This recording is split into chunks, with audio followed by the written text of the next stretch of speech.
Now, here's a stat that I found very interesting.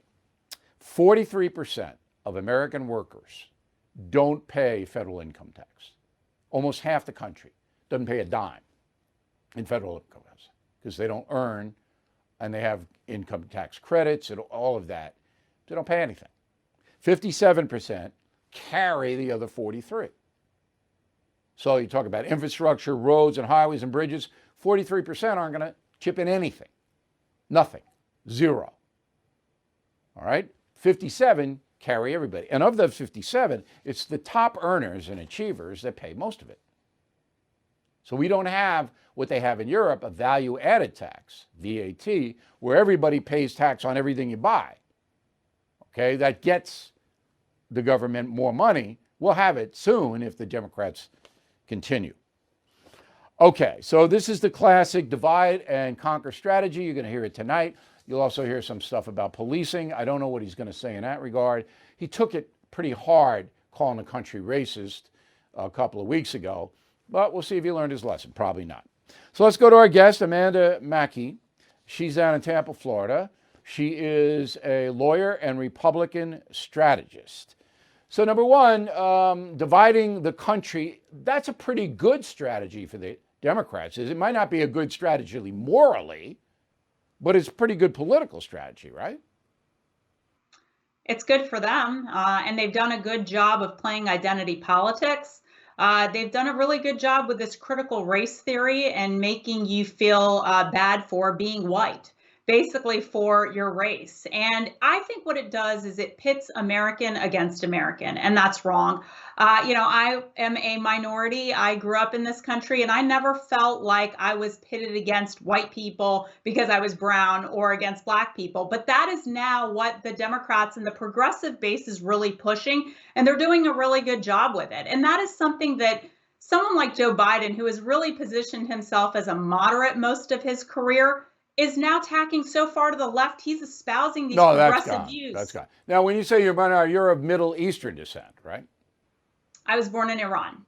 Okay, so you're an Iranian, a Persian, and you came to this country, right, with your parents, and you made a success of yourself, correct? I think so. All right, so do you need free stuff from the government? We didn't have anything free, and we worked hard. My father worked hard to become a doctor. I mean, my parents came with nothing. I mean, they came with the clothes on their backs. My father studied, he became a surgeon. He's a surgeon to this day. I wanted to be a lawyer and I wanted to be in politics. I certainly didn't have a pedigree. I didn't come from a line of Kennedys. And so I worked hard to become a Capitol Hill staffer. I worked in the Pentagon in the Bush administration. I studied to become a lawyer, and I ultimately ran for Congress here in Florida. No one stopped me because I'm a woman. No one stopped me because I wasn't born in this country. I didn't speak English till I was about 5 years old. But in the country that I was born in, you would be stopped for not being a male. You would be stopped for not being the right race. Now, your father, does he want to pay 50% of his income? You're lucky you live in Florida. You don't have a state tax in Florida. But, Biden take you 42, 43. That's where he wants to take you. And then there'll be add-ons to that. Does your father want to pay half his income to the government? I don't think there's anyone who works hard for himself or herself, a small business owner, who wants to share everything they make from January to June with the federal government. And if Biden continues down this dangerous path of socialism that he's taking us to mirror countries like Denmark or Sweden, we'll be working till September to pay for the government. And then whatever we make between September and December will be ours. That's not a fair system. That's un-American. I did this on a radio today. The average working American pays $18,000 to the federal government a year, 18 in cash. Okay, that's more than their food and clothing and medical budget combined. So now Biden says, but we're not going to raise taxes if you're earning less than $400,000. So that sounds good to the people who are, because they're going to get more free stuff. How do you counter that argument? Except it's not true. How much has the price of gas gone up since Joe Biden took office. A buck. Anywhere from But 60 to 75 cents, depending on where you live. more. How much has the cost of food gone up? Between 3 and 5% in this country. So he can say all that, but when you, with the stroke of a pen, eliminate 11,000 jobs under the Keystone XL pipeline, you're going to have a ripple effect in the economy for our, fuel costs and other costs. And that's in essence what's happening under Joe Biden's America.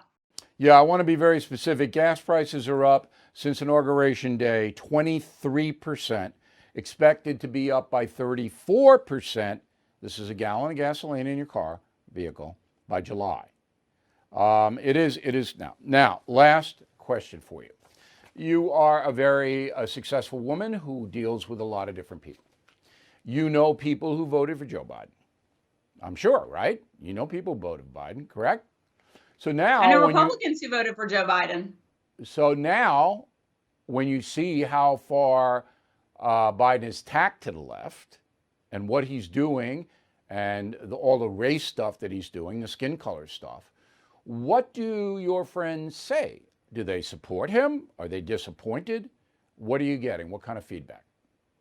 Well, I got to say, most of my friends and my family members did support President Trump. But of those that did support Joe Biden, when I asked them, a lot of them do have buyer's remorse. There were quite a few Republicans that, because of COVID, said they voted for Joe Biden, and they are definitely having buyer's remorse now because they're seeing the price of everything is going up. We are becoming a socialist nation, and I'm going to give you one example. The mayor of Treasure Island, Florida, where I live in Pinellas County, says that we have restaurants that can't stay open 7 days a week as we go into our tourism season, hotels that require people to stay more than one night because there aren't enough staff. Why? Because we're competing with the federal government for workers. When workers are getting paid about as much or more to stay at home and collect a check instead of working, that's why we don't have workers in restaurants. That's why we don't have ride sharing, Uber drivers and whatnot.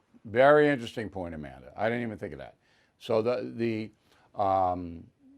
government largesse is sending so much money, and it's not really so much money, but they're giving away money free that it makes the service workers say, I'll make more money just sitting around.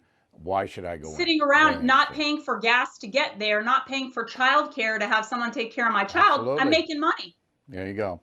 Amanda, thanks very much for helping us out today. We really appreciate it. Fellow Americans, I am concerned about the U.S. dollar. Huge debt, as you know. Will it stay as the world's reserve currency? That's why now more than ever, I recommend you diversify with gold and silver. And the only company I recommend, and have for years, is American Hartford Gold. I trust them. I've personally done business with them. They sell physical gold and silver delivered right to your door or put inside your IRA. And they make it very easy. So call them right now. Make sure you tell them Bill O'Reilly sent you, and they will give you up to $2,500 of free silver on your first order. Since I have been recommending American Hartford Gold, gold shot up more than 40%. Silver, more than 60%. So don't wait. Call them now. 866-501-5201. 866-501-5201. Or text Bill to 65532.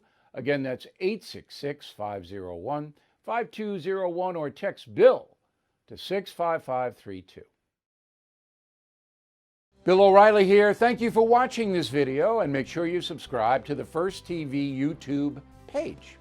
Just hit the big red subscribe button below, and you'll get clips and highlights of my program, The No Spin News, every single day. We'll see you soon.